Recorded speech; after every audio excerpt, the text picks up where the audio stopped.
Welcome to the Crowned for Ministry podcast, where leadership, growth, and authenticity come together. I'm your host, Josh McElhaney, and we're here to empower you to live out your calling, grow in your faith, and lead with purpose. Let's dive into real-life challenges and discover what it means to be crowned for ministry. Hey everyone, welcome back to Crowned for Ministry, the podcast. I'm your host, Josh McElhaney, and today's episode is going to get really personal. We're diving into a topic that's very close to my heart, something that has shaped not only how I look at myself and my calling, but my relationship with God. This episode is the foundation of Narcissistic Christianity. And let me tell you, it came from a very real, a very raw place. I want to start with a story about a conversation that shook me to my core. And honestly, it was the catalyst for this book. It wasn't some huge public event, no grand revelation at a conference or an altar. It was me sitting in my bedroom with my wife, Emily, talking about something that left me emotionally wrecked. You see, after my divorce in 2021, I began seeing a Christian therapist just to try to work through some of the trauma that had come about through all that.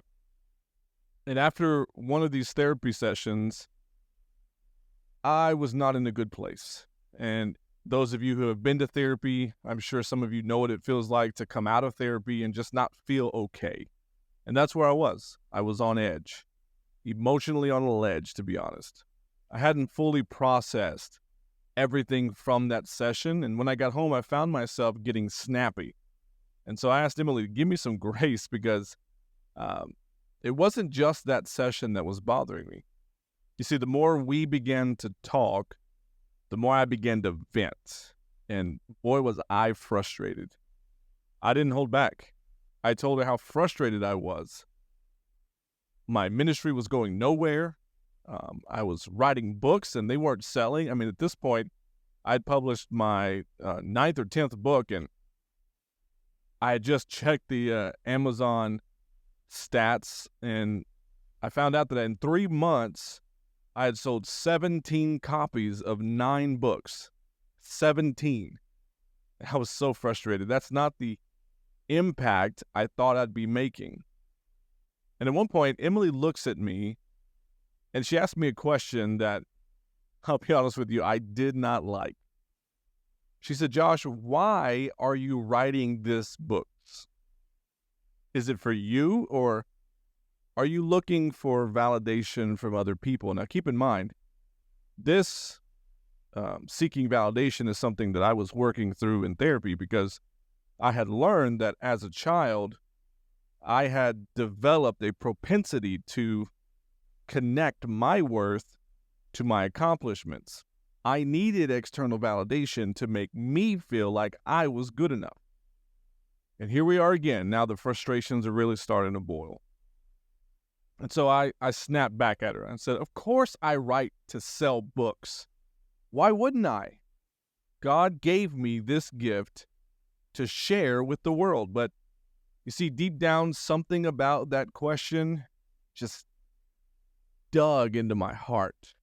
And the conversation kept going, and the conversation got real. I started unloading how nobody understood my calling. I didn't choose this. I didn't ask for God to meet me at that altar at 107 Barbie Drive. I can still take you to the place where God's spoken to my spirit and called me to preach. I didn't wake up one day and decide, hey, I want to go to Bible college and become a pastor. I was called to do that.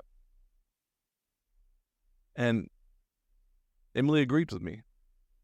She's always been one of my biggest encouragers. And she told me how she could tell from the first time she'd heard me speak that I was in tune with God. And she knew that I was doing exactly what he wanted me to do. But then she asked me a question that hit kind of differently.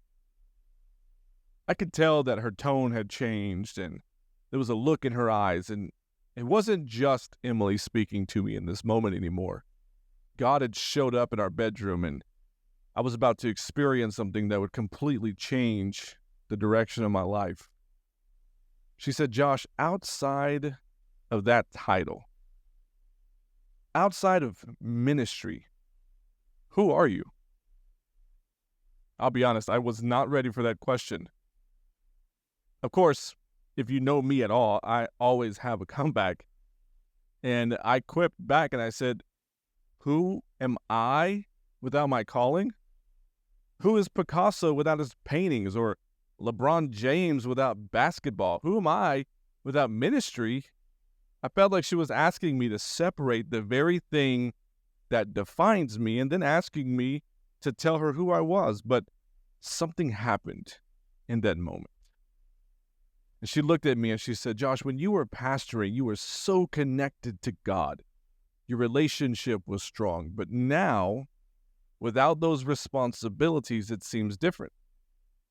She said, I'm not judging your relationship with God. That's between you and him. But from the outside, it looks like something has changed in how you relate to God. And at first, I defended myself and I told her that I was in a tough season and my life had been torn apart and I'd lost everything that I had built. And I said, of course, my relationship with God isn't where it was. Life has been hard. I'm not pastoring anymore. I'm not doing anything. I'm consumed with all these frustrations, and that changes things. But then she asked a real question.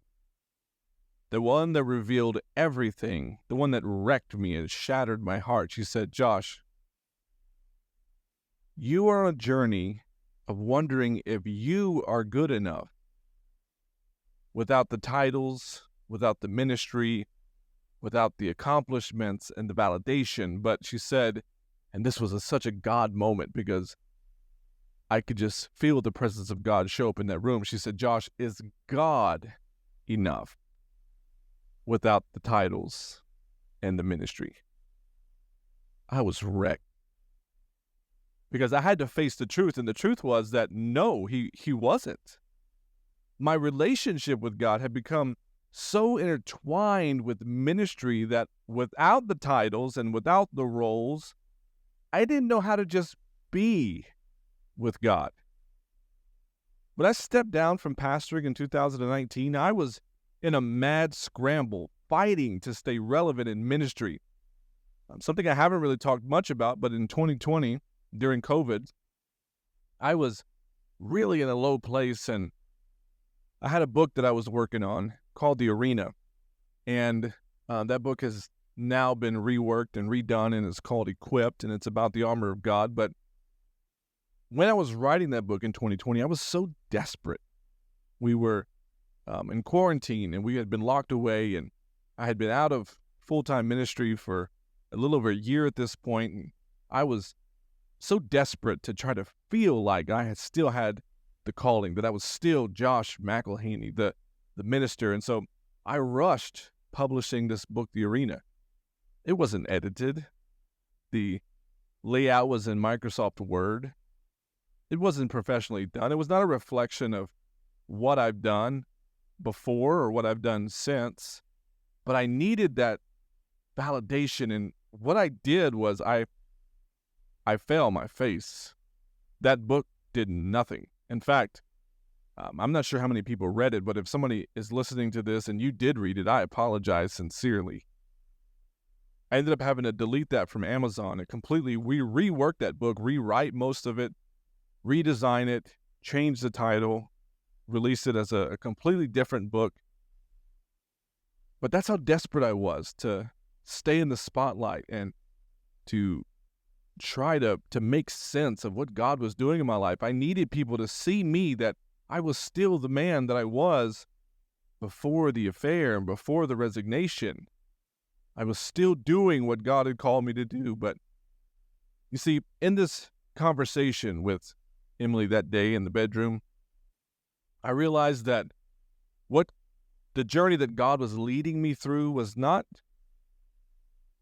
to prove to me that, hey, you don't think you're enough without ministry. No, it was worse than that.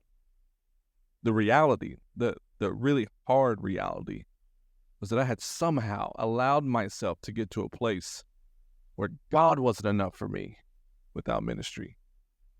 You see, I'd spent so much time building my entire identity around being useful to God that I had forgotten just how to be loved by God. I couldn't even comprehend that. And that was my wake-up call. I realized that I was using God, using Him to validate myself, using Him to validate my worth and my value. And it's so hard to admit that, but it's the truth. The deeper truth is that I had become disconnected from the very source of life that I thought I was searching for. I was a branch that had been cut off from the vine, trying to stay alive on my own, but slowly dying and withering away. And it was in that moment when I began to pursue the Lord in prayer and asked God to forgive me. I had inadvertently chose to worship the gift He gave me rather than the giver. And in that journey of returning back to God, the idea and really the burden for narcissistic Christianity was born. See, I'd been treating God like He was a means to an end, a way to get the validation that I'd always craved. And the sad truth is, I think a lot of us fall into that trap. We treat our faith as a way to feel good about ourselves, to be seen, to be known by others, but not by God. You see, the book Narcissistic Christianity is about returning to the root, and that is a relationship with God that's not transactional. That's not about what we can get out of it, but about being rooted in Him, not because we need something from Him, but because He alone is enough. And I came to this moment in prayer where I said, God, if I never grace another pulpit, if I never publish another book, You are more than enough for me. And it was such a beautiful transformation that began to happen. A lot of frustration that I had carried for years, the burdens that I had put on myself, this need to pursue things that were outside of the will of God for my life, especially in that season, all of it went away. And God really did a quick transformation in my spirit, and it led us to the church that we now serve in, Hope Church in White House, Texas, with an incredible pastor, Pastor Preston Proctor, and his wife Tabitha, incredible people, incredible Christians. And I'll never forget sitting in service not long after we had made the transition to go there.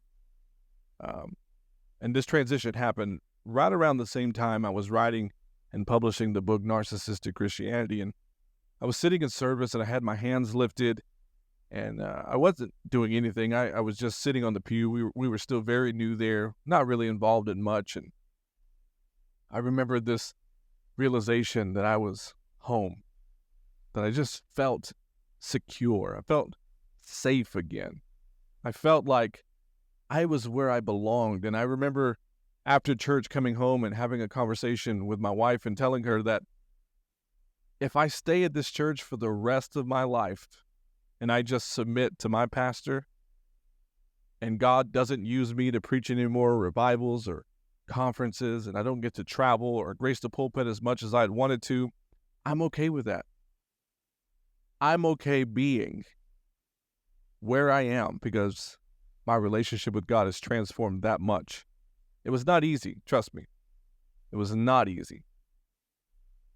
Now, when this was all transpiring, and when I was in prayer, and when I had started putting notes together, which really came about pretty quick, and the Lord just began to open my heart, open my mind, and every day I was writing down notes, whether it's on my phone or my iPad or typing on my computer.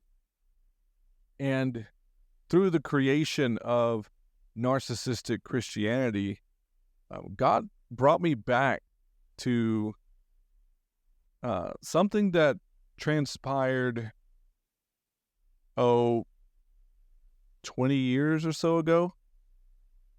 And it was something that happened to me all the way back in Bible college. And it was very fascinating, very unexpected. You see, when I got to Bible college, I was still a new convert. I was probably in church somewhere around a year and a half when I went. And honestly, I didn't have a lot of knowledge about the Bible at the time. And so early on in my years in Bible college, I really sought the Lord in prayer. And I remember we were having a men's prayer in the dorms sometime after curfew. And I remember being on my face, kind of laying down flat on the floor, just praying to God. Nothing really intense or special happening in that moment, but out of nowhere, I had a vision. And I don't like to use the word vision a lot because I think sometimes it gets overused and it sounds kind of hokey or super spiritual. But in my mind, clear as day, I was transported to a field. And as I'm praying and seeking God about this book, Narcissistic Christianity, God takes me right back to that moment and began to reveal to me what was going on. You see, in this vision, I found myself standing in this enormous field.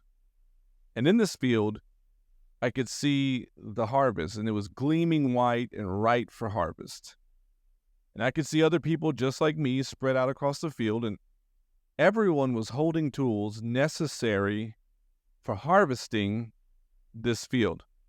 You know, like reaping hooks and different types of tools that in your imagination you could conjure up ideas of what this may have looked like. But instead of moving forward and gathering the crop, something strange began to happen. And one by one, I watched as these individuals in this vision began to drop their tools. And as I'm standing there, I see them bend over. And in my mind, I'm assuming that they must have just dropped their tools and they're picking them back up. And here we go. We're about to harvest this field and everything's going to be all right. But instead of picking up their tools again, each person that was in this vision stood up and they were holding a mirror. You know, one of those handheld mirrors that you would hold. And I was very confused. I mean, we were there for harvest, right? Why mirrors? But then it got worse. These people in the vision began to fixate on their own reflections, so much so they became entranced. They were almost paralyzed, completely absorbed in themselves. And I was standing there in the middle of this field, and I began to shout and to plead with these people, pick up your tools, the harvest is ready, but no one listened. Instead, they were just so mesmerized by what they saw in these mirrors.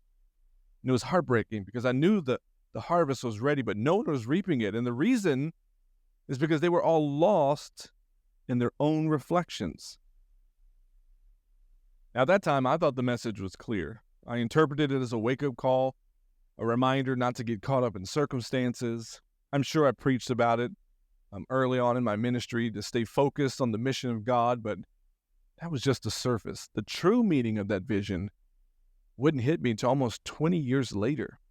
As I was sitting at my computer and the Spirit was moving on me and I was writing Narcissistic Christianity, God unveiled the deeper truth. You see, the tools that we were holding in that vision, the reaping hooks, represented His Word and His Spirit.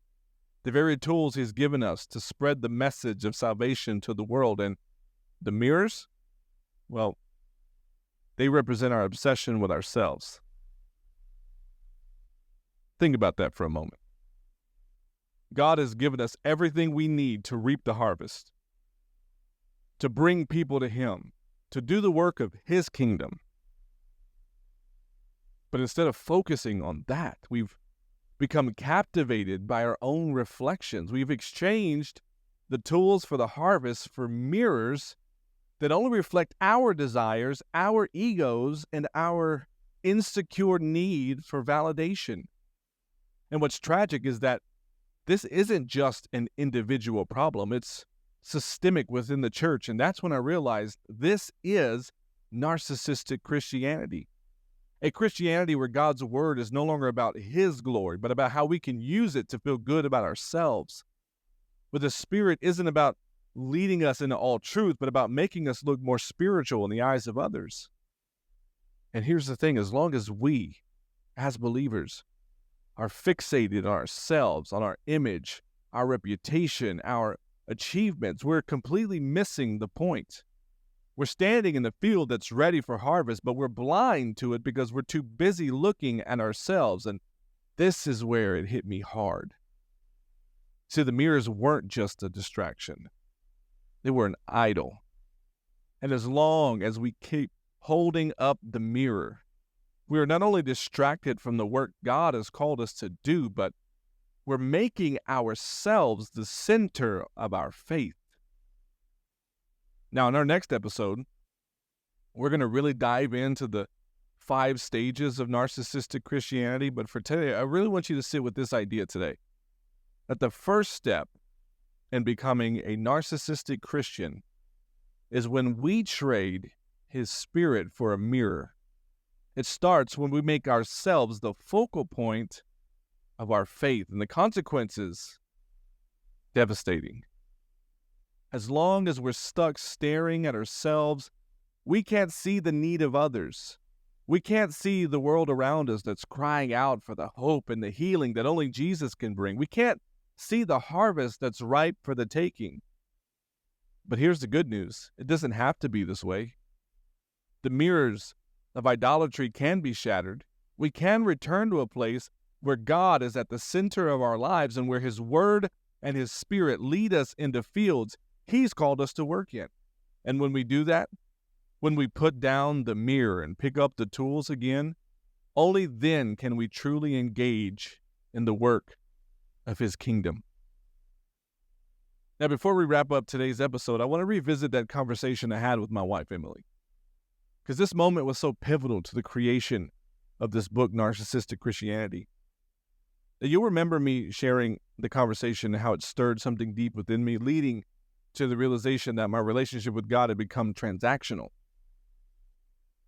It was a humbling moment, a revelation that reshaped my understanding of how I've been approaching faith and how I was focusing more on what I could get from God than on simply knowing and loving him for who he is. It was the catalyst that unlocked something I had wrestled with for nearly 2 decades. And it's funny how God works. Back then, in Bible college, I knew the vision was powerful as a young man, but I couldn't fully grasp its meaning. For years, I thought it was just about getting back to God's mission and not letting distractions pull me away from my purpose. But after that life-changing conversation, after burying my face on the floor once again and pursuing God and pouring my heart out to him, did God reveal the deeper truth. That vision wasn't just about distractions. That vision was about self-obsession. I realized that the mirror in that vision wasn't just a symbol of distraction, but it was a reflection of my own spiritual journey. Much like the people in the field who were paralyzed by their own reflections, I realized that I had at times been so fixated on myself, so entranced by my image, the idolatry of myself, what I wanted, what I thought I needed from God, that I had missed the bigger picture of who God really is and what he's actually called me to do. It's almost like God planted the seed of this book all those years ago, knowing that it would take time, growth, and some really hard lessons to bring it to full bloom in my own life. The vision and that moment with Emily are 2 parts of the same story, one that's shaped not just my life, but this book and hopefully your journey too. And as we conclude today, let's remember this. God's revelations often unfold in layers. Sometimes it gives us a glimpse of something powerful, but it takes years of walking with him, of going through life's trials for the full picture to come to focus. And whether it's through a vision, a conversation, or some quiet moment in prayer, God is always revealing more of himself to those who seek him. And the more I sought him, the more I understood him. And so if you find yourself today standing in a field distracted by your own reflection, remember there's a harvest waiting. It's not too late to pick up your tools, to refocus your faith, and to join in the work that God has called you to do. I pray that that vision and the lessons that I learned through my journey can speak to your heart and encourage you to break free from anything holding you back from fully pursuing God's mission. Thank you for walking through this journey with me, and until next time, let's keep seeking, let's keep growing, and let's keep laboring together in the harvest fields.